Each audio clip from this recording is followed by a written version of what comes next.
Humabol ng greeting si Palace Press Officer Yusek Claire Castro para sa 48th birthday ni VP Sara. Sinagot din niya ang mga bagong tirada ng kapatid ng bise. Yan ang agenda report ni Ivy Reyes. Natatandaan po natin nung nakaraang Pasko ay binanggit niya na hindi niya babatian ang Pangulo sa kanyang ng maligayang Pasko dahil hindi daw niya alam kung magbabago ang attitude kung babatiin niya ng maligayang Pasko.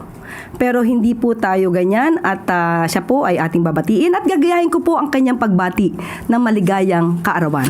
So naghanda po tayo ng isang mensahe para kay VP Sara.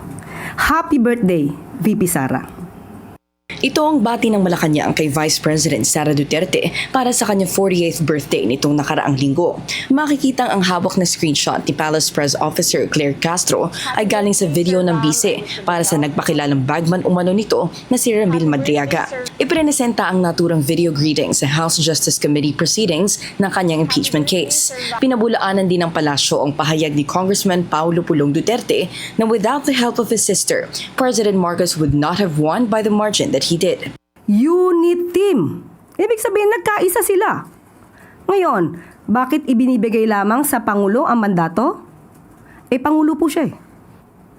Pangalawa, sino po ba nagtatrabaho? At sino po ba nagbabakasyon? Sino ang tuloy-tuloy na nag-aaruga sa ating mga kababayan? At sino rin ba yung tuloy-tuloy na wala sa bansa? Dagdag ng Malacanang, malinaw na ngayon ang pagkakaiba ng Pangulo at ng bise sa maraming bagay. Naninindigan daw si PBBM para sa karapatan ng Pilipinas sa West Philippine Sea, hindi raw nagbabakasyon at walang kilalang asasin.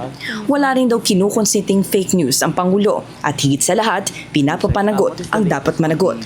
Tugon pa ng Malacanang kay Congressman Pulong, manood ng mga press briefing para alam kung ano ang ginagawa ng pamahalaan. Para sa agenda, Ivy Reyes, Billionaire News Channel. Mag-follow sa aming mga social media accounts at mag-subscribe sa aming YouTube channel para sa pinakahuli at eksklusibong mga balita.